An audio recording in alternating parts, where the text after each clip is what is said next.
this is going to be an interesting conversation here because this rumor dropped today, and I got 4 retweets and 8 likes. I don't really get that much buzz on Twitter, so I was shocked that people were like really like showing love this. So Marvel Studios president Kevin Feige is considering bringing Jonathan Majors back as Kang in the MCU.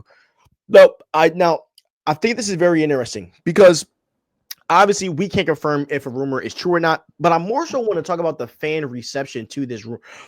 Excuse me. I more so want to talk about the fan reception to this rumor because a year ago the tone was a lot different on Jonathan, and Jerry and we covered this like very closely, so we know everything that has happened with Jonathan Majors, and he had a trailer that dropped called Magazine Dreams. I want to see how many views that did real quick because I want to see if like the YouTube viewage was crazy. Magazine Dreams trailer. Let's see.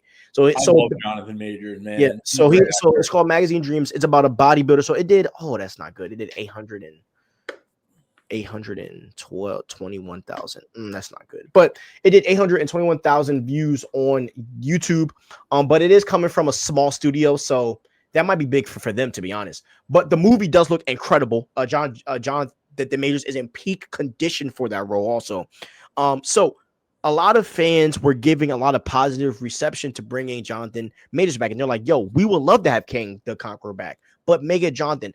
How did you did you take a look at some of the fan reception to this as well? Or and also what was your opinion on this when because you sent me this as well? Yeah, I don't really know like what happened. I know a lot of people said he didn't really do anything wrong. It seems like a lot of people really believe that. And I think she even said he didn't do anything wrong. So if she said that, like, bring him back, like this man's life. If she said he didn't do anything wrong and this man's life is being ruined over it, it's crazy.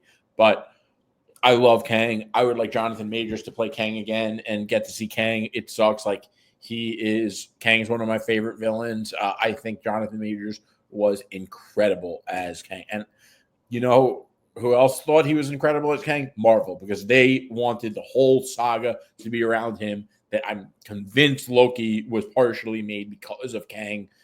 And so I think they were really upset about that, having to scrap that and regroup. But they were definitely really happy with Jonathan Majors as Kang. And Jonathan Majors as Kang was like generational acting. He was incredible. And you have to realize to play Kang well, you have to be like lighthearted and menacing and humorous at the same time. It's a very, very difficult character to portray correctly.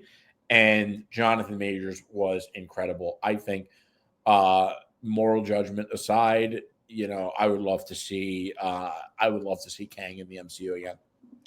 All right, let's get nerdy real quick, okay? Bro, I think that what Marvel was doing with Kang would have made Jonathan Majors as Kang the greatest villain of all time. Because with Thanos, Jerry, we saw him once or twice, and then we didn't see him until we got the big movie, which is what they're doing with our DJ's Doctor Doom, right? Like we're going to see bits and pieces, but we're going to get that big movie.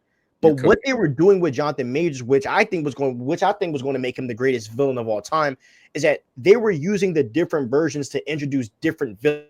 We got Kang in Ant-Man, and actually watching that back, I am not mad that Ant-Man beat that version of Kang, because and then you go to Loki and we get another version called Victor Timely. And I even believe that we were going to end up seeing Iron Lad and all these different versions of Kang the Conqueror throughout the MCU. And I always felt like they were trying to build this beautiful picture that, hey, there's so many versions of Kang that we can use the same villain in different versions for each MCU film. And I thought that was incredible. And where I do, and Jerry, I just came to this revelation after watching Multiverse of Madness. They fumbled by not putting Kang in that movie. I agree. They fumbled by not making Wanda the villain and not using Kang destroys the whole theme, because there was a theme going around that Kang is everywhere. He's the guy. He's everywhere. And to make the villain Wanda, you have the Illuminati and they don't mention Kang the Conqueror. It's like I mean, and then in Loki, we get this whole deep dive on the multiversal war, and the Illuminati doesn't talk about him when he's the main villain. Anyways, I'm not gonna go down the road. But anyways, but yeah, so they were building to make it like the greatest thing ever. And then remember when you and I read that old script for Avengers 5? Yeah. And we were like, this is some of the best ish I've ever read in my life. That is the biggest fumble of all time. And yes, I think Doctor Doom is a better character than Kang the Conqueror, but I think the story, what they were doing, was going to be much better. And as much as I love Avengers Doomsday, and this is coming from someone who months ago, or when RDJ was first cast, I still think it's the right decision. That story, man, it could have been one of the greatest things And we have ever also, seen on screen, the other thing people have to realize is that a lot of times Doom takes out Kang, so they could have had like the way I would have done it, and the way I always hoped Marvel was going to do it was do the multiversal saga, and at like the very end of Kang, you have Doom take out like Kang, and then Doom becomes the villain, like, and you get the best of both worlds, you know. And I think people would have been shocked by that because, like, you expect it to be the Avengers, but it's really the bigger villain taking out the smaller villain, you know.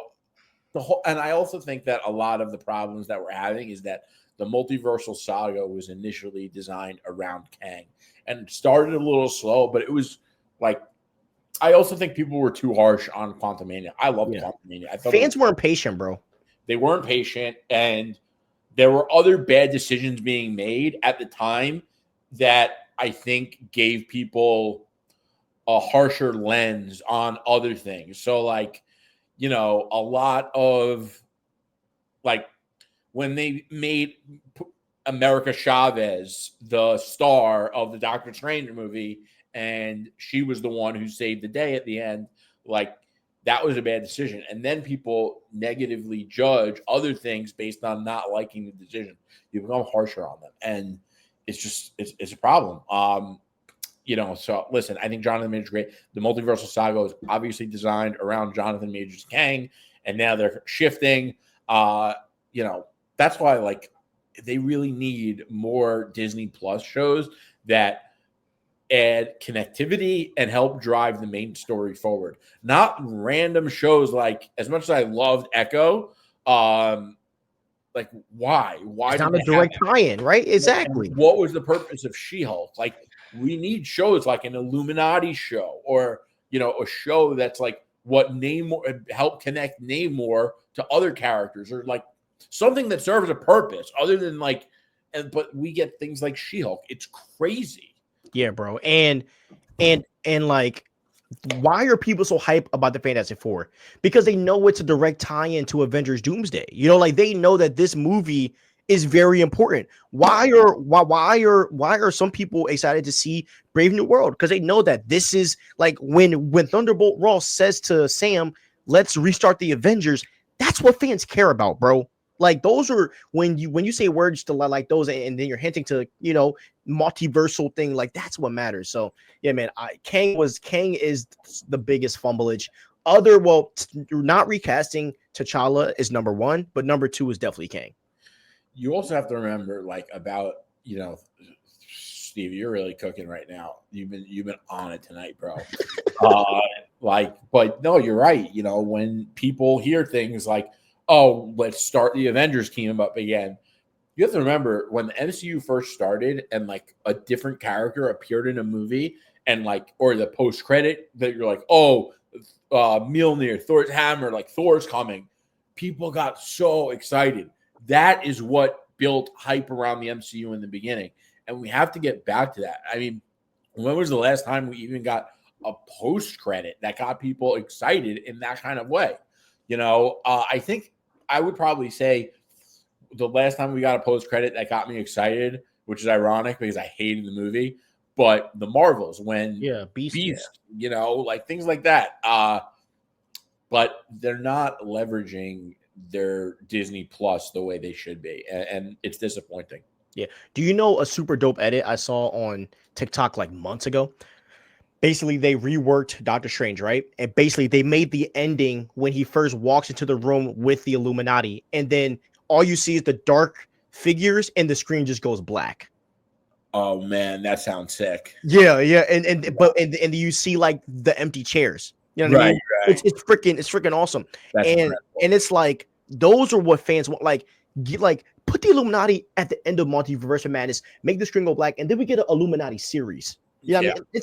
It's stuff like that where I think they could have done it, but And yeah. and also you have to keep in mind, like in the story leading up to Secret Wars, the Tony Stark forms the Illuminati to figure out how they're going to save themselves from the incursions. So the time to make the Illuminati, according to the comics, is literally right now. Like in the story, in the comics, the Illuminati exists to prevent the Earth being destroyed by the incursions. Yeah. But we don't have Illuminati. We have nothing. It's crazy.